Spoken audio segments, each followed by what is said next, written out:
Hey everyone, I'm going to show you today how to run tracks in Ableton, how to set up tracks in Ableton and cut them up and all that kind of jazz. I just recently got into Ableton, so hopefully I won't screw it up, which is awesome. So basically the first thing you want to do when you open up Live here is go add folder.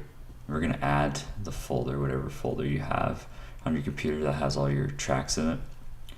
I've been downloading my tracks from multi-tracks that I have that I'm going to use.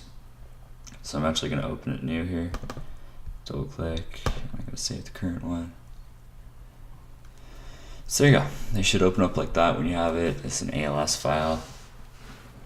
So it's ready to go for Ableton. So what I'm going to show you first is basically how to cut up the different sections, because I don't want it in this view. I want it in this kind of view. Also, I want to take all the clips and I want to put it into like a master concert kind of thing, so I can have it all together, because I want to play the tracks after each other. So the first thing I'm going to do is actually hit this little arrow just so I can see this section. And so now the next thing is we just want to get rid of these sections. So this little bar on top, if you move it, you can see it. This little black bar kind of slides back and forth. If you get that symbol, it makes it bigger and or smaller depending on where you drag it. I'm going to make it a little smaller just because if not, it'll take me all day. So basically what we're going to do is we're going to click right here next to this white line for that section.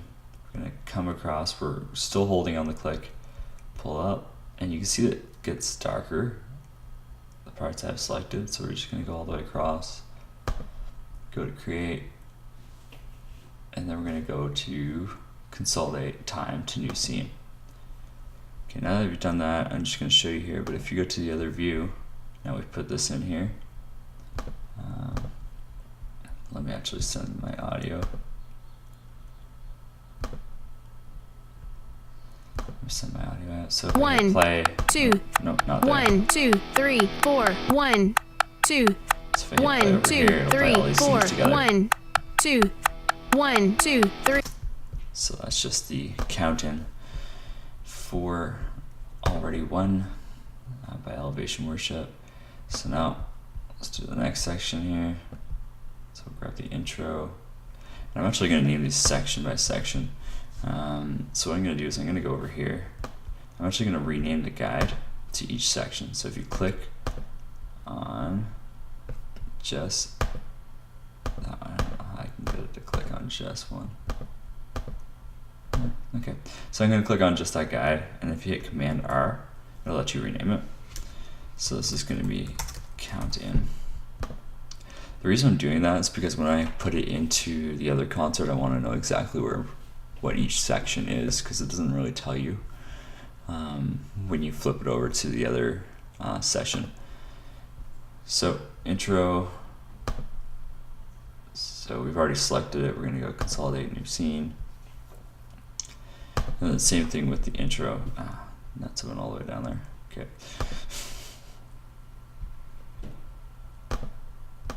Just as a heads up, maybe like don't click 12 miles down. It'll probably help you. That's why I went so far down, was because I clicked down here and then it just went to the next one. So just keep it where you put in the rename the last scene. So I'm going to do this for verse, for all the different sections really. You can see them actually load in because I flipped over so quick to the other view, which you can see they actually went in line this time, which is really nice. And so I'm just going to keep kind of doing this. I'm not going to pause the video and come back because honestly I just don't want to piece it together. So I'm just going to kind of quickly do these all out. But I do like going back and renaming them. I've tried renaming them at the end. I literally tried doing this video right before this. I tried doing it all at the end, like sending them all over and then doing it at the end, and I ended up with one extra clip, and I don't know which clip I actually duplicated, which was not fun. So I'll probably just do like 2 sections at a time. Make sure I don't screw things up too bad. So chorus and interlude.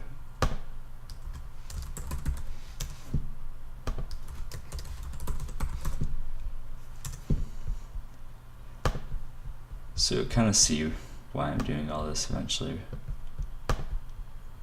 The beauty of breaking it up into clips and having it in that other view is that you can kind of trigger it whenever. And this is kind of in the timeline. The other way, it's kind of up to you what you want to do when you're gonna trigger stuff and all that goodness. And once I flip over to like the full version with all the tracks kind of thing, then I'll show you kind of how that all is set up, how you jump from clip to clip and all that fun parts. So pre-chorus. I wish there was a hotkey for that. If someone knows a hotkey, feel free to let me know, because I don't know what it is because it doesn't say it. But it would certainly be handy if I could just go command something and instead of having to go up here every time and consolidate scene. You can see everything else has like hotkeys for it except for this feature. Assumed we weren't going to use it or something, I'm not sure. Instrumental pre-chorus.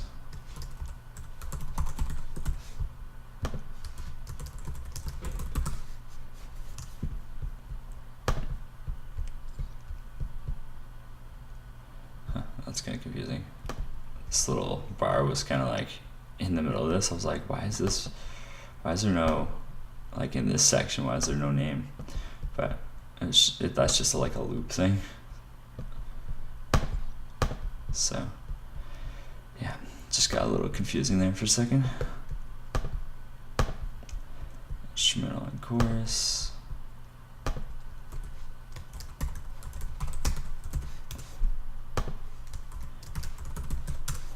We like us some instrumentals apparently. Then we're gonna do chorus, outro,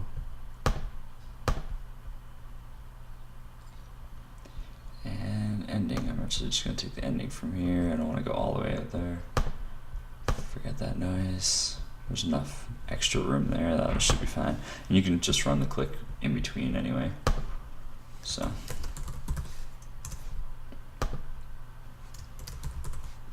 I should probably click the Command R to get that renamed and ending. There you go. So we have everything here, and all we're gonna do is literally just go File and save it. And we're just gonna save it over the current one that we have.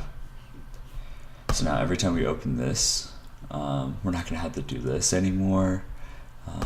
So instead of just having this file, this will all be saved in the file. And if you actually click here, you can see the multiple click tracks, and that's because, here we go. If we look at this, 23 to 40, it's all the different sections. Alright. So one thing that took me a while to get used to is not to hit this X because it closed out live completely. So we're gonna go File, and I have this Ableton template, advanced Ableton template. I think I got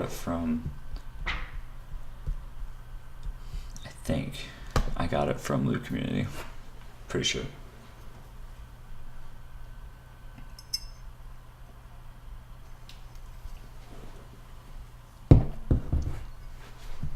Sorry, still rocking the morning coffee here.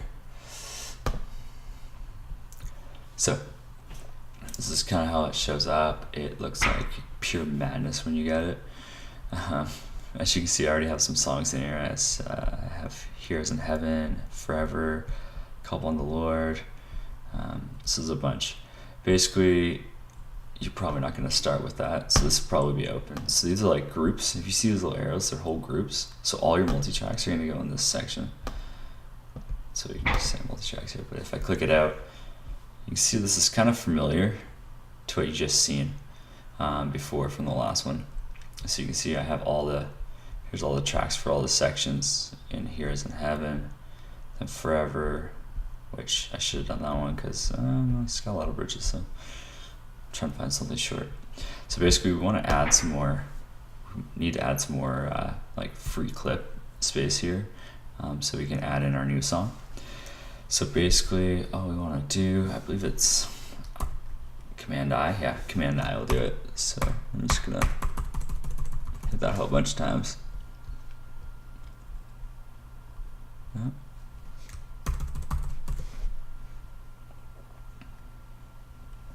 You can always insert more whenever you feel like it. I usually leave one empty one, then I do name, and then I do the first thing.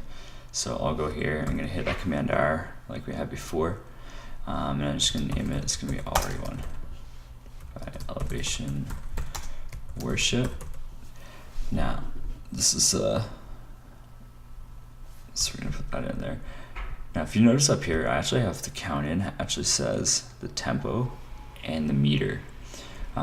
So that's gonna be this one. So let's just drag in our tracks. So remember we had it over here under loops, and then here's a multi-track for that already one. Remember all these things are inside of it. We don't need to get all those individually because that would be a pain. So just literally click on click track, go to background vocals, grab it, and just drag it to where you want the top one to be. One down for where I want to be. There you go. So those all went in there. Sometimes you can add like different clips to the side. So if I want to add another one next to bass, I could just go like insert audio track. So it'll create another audio track, and then I can modify. I think I have enough here that I can organize it. So what I'm going to do is I'm going to take all my 2 sets of background vocals, to which I say you're going to be over here.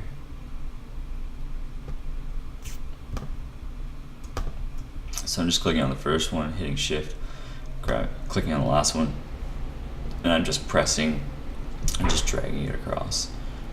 So you can even do it for like multiple sections like this. So you just hit the first one here and the last one down here.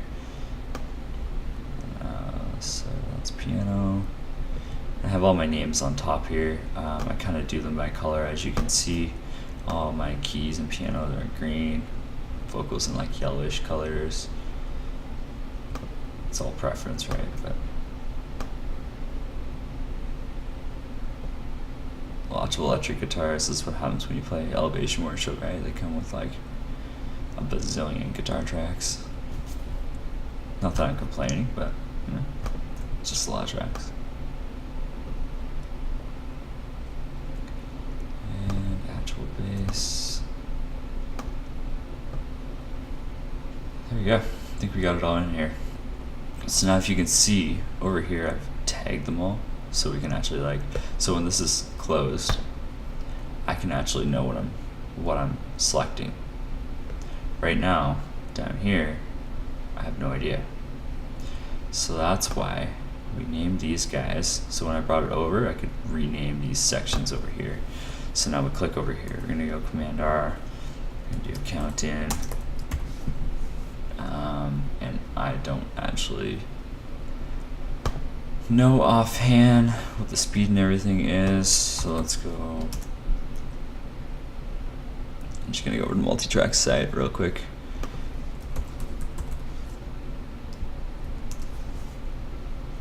Already one, so 128, and it's in 4/4. So let's go back to here. So we're gonna go rename. I like doing it all caps just so it's easy to see. Count in 128 BPM. Make sure you put BPM after it, and then 4/4. There we go. So now what that does is it actually tells your main tempo here the flip. So you can see it's on 161 from the song before. As soon as I hit this one, see it go to 128. 1, 2, which is pretty rad. So that's what's happening. So let me just name out the rest of these sections here real quick. It's gonna be a little easier than, you can just hit tab to go down here, which when we were renaming before, before, it wasn't that easy.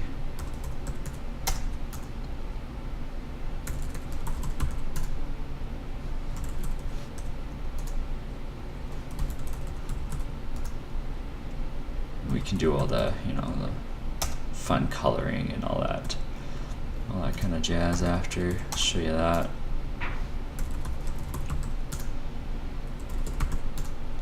Just gives you an idea of like kind of like pre-work that you have to put into it. But if you did like, if you were doing like the same 10 songs like all the time, you could put them all into this one little session. You could probably even put way more than that depending on your CPU, but you could easily put like 10 tracks in here, not have any problems with this. So if you want to color something, basically you just grab where you want to color it, and we're gonna go down here, and you just right click, and then you can just put in color, which I have no idea what color.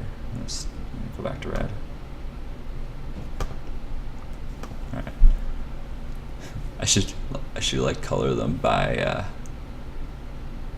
band that does it. Elevation could just like be red, which is sweet. So that's kind of the main part of it. The most important part though, check this out. So if I play the counter, 1, 2, 3, 4.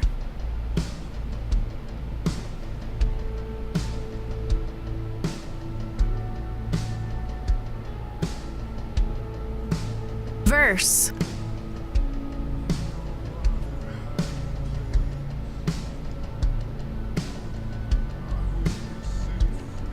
Oh, I was like, how are these automatically skipping to each other? Because they don't automatically do that. It's because I'm in the wrong song. Okay, let's try it with that. You've seen how those skipped each one. Watch this. You can see it's not like triggering the next set. So we're gonna have to like go and make that trigger the next set. So basically what we're gonna do is we've selected these guys. We're gonna go over here into this section that says follow action. And so basically what we want to do, there's some like plugins and stuff that can apparently do this. I'm just gonna do it the old school way. So I have 2 bars here. You can see 2, 4.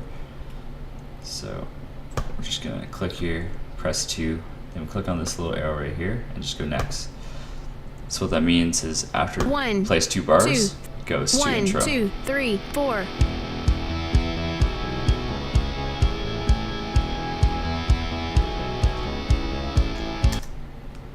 There you go. So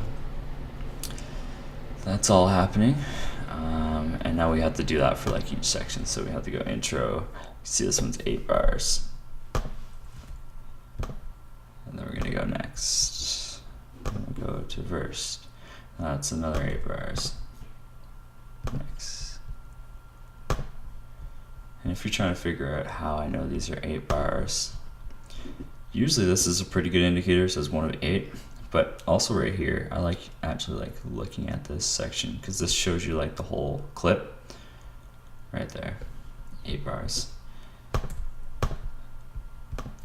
usually verify with both just in case. Sometimes I've seen them get wonky at times actually. So 8 again. I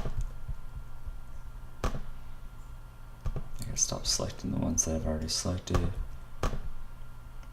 Make sure to keep hitting next, because if you don't hit next, it ain't going nowhere. So you can see this one now is 4. Even though it says 16, it's 4 there. So that's one of those situations where you want to be like really looking at it. You can even, I mean, you could play it and actually like listen to it and count it out. It's just a lot of unnecessary work that personally I wouldn't want to do.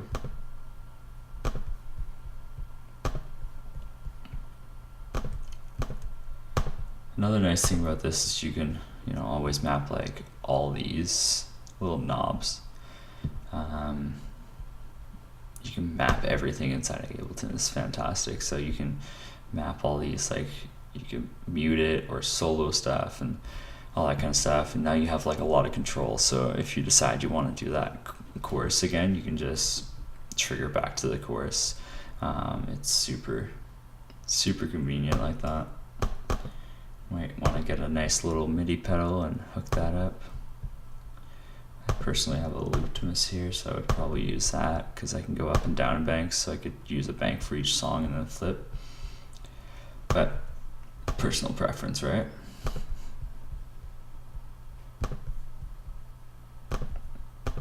I almost got this baby done.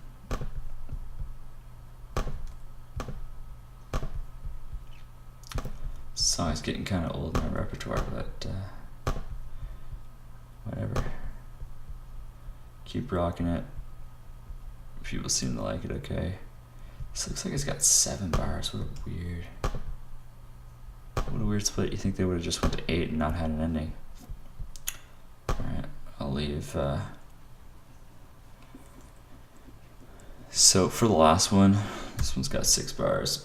When you go here, you're probably going to want to hit stop. Unless you want to repeat it, you can hit play again, but you're probably going to want to stop it. You're probably not going to want to go directly on. Unless you have them like right directly in a row, then you can do it, but that's up to you. And that's kind of basically how you could do it. What's cool about this is, so, you know, if I want to,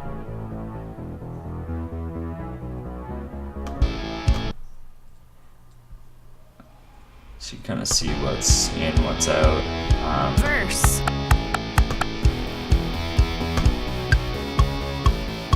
So this is kind of your click right here. I don't actually use this one.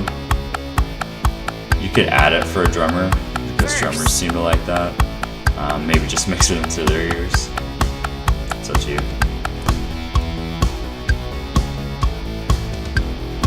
And so now, some other things I have to show you here. I have this set to none. Standardly, it's on like a bar or two. You want to set that to none. Your click tracks, or your tracks right here, you want to have that. Do we have it there?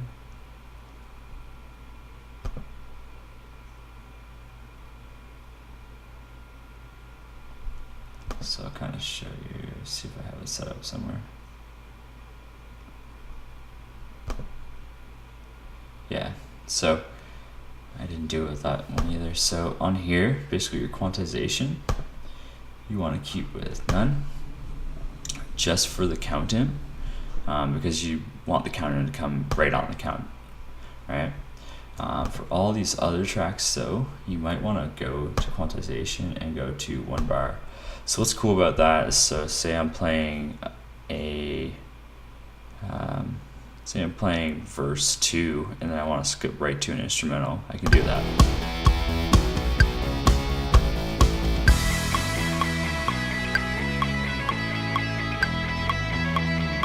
Drums in.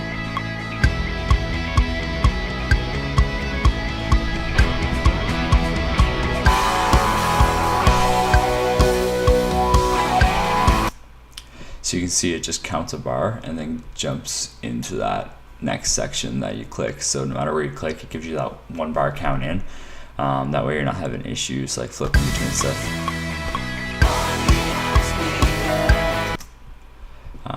And then in this template, they also do these dynamic cues. I haven't really used them, but they make sense. I wonder if I can hit them, grab Alt, and like pull them up. Yeah, let's do that. So let's try this. I've honestly not tried this ever before, so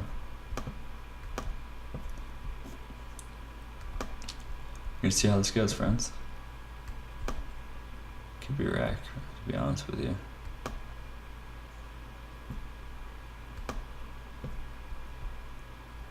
Turn. What else do we have here? Outro. I don't like these turns. I guess you could kind of put whatever you want, but let's see how that goes.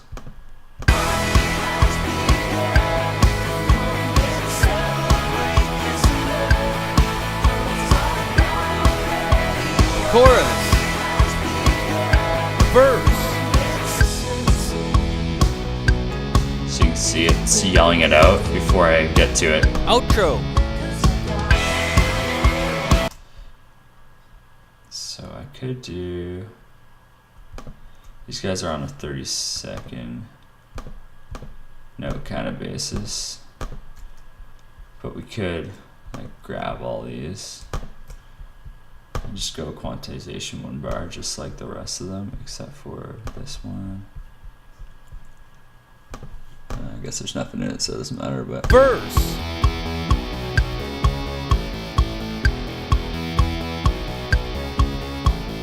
Outro. Chorus. Chorus. there you go. So you can kind of see how that works. 1 bar might be a little quick on a song that has a faster tempo. On a slow song, it is definitely nice to only have a bar. But that's kind of how that works. If you want to map MIDI inside here to something, you just hit MIDI and actually like move whatever fader. So if I wanted to put, let's say, drums on this fader I have out here, I don't have. One thing about live is you have to go in and like actually set up your MIDI. It's kind of a pain in the butt, to be honest. It drives me kind of crazy. I don't know if you have to put all those on there, but too bad I'm doing it. Oh, I wanted it as input, but whatever. There you go. So now, if I go here and go to this drum thing, oh hey, look, it's mapped to that. So now I could like, yeah, you see it going? Sweet. That's pretty much it though. If you have any questions, feel free to let me know.